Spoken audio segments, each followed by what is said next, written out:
Thank you. Tom Conera is our next speaker. After that will be Roger Servik. Good afternoon. My name is Tom Conera. I graduated from the Air Force Academy in 1987, and I just retired this summer as a lieutenant colonel with 24 years in the Air Force.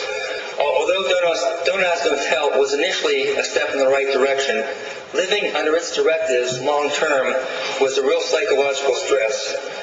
The most innocuous and innocent questions became career-threatening. Questions like, who'd you go to the movies with?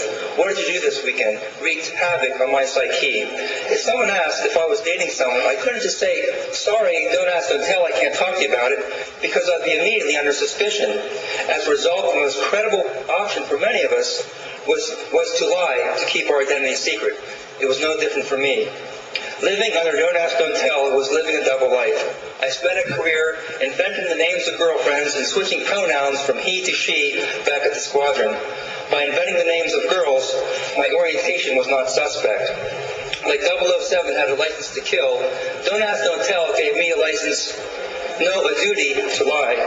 But over the long term, it was a real stress. I was vulnerable and potentially open to blackmail by anyone who knew my orientation. If a friend of mine ever got upset with me, he could easily call my commander and expose me.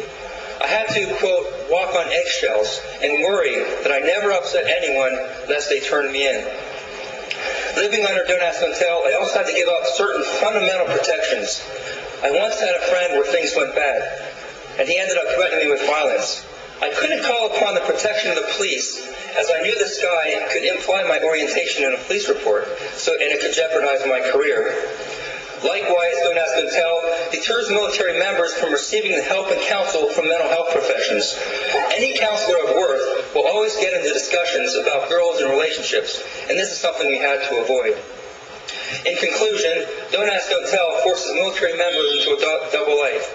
For me, those who knew us in the military didn't know I was gay, and those who knew I was gay didn't know I was in the military. If ever those two worlds crossed, my career would have been in jeopardy. Thank you very much. Appreciate your testimony. Roger Servik is our next speaker. After Mr. Servik will be Brian Rivoli. Good afternoon, council members.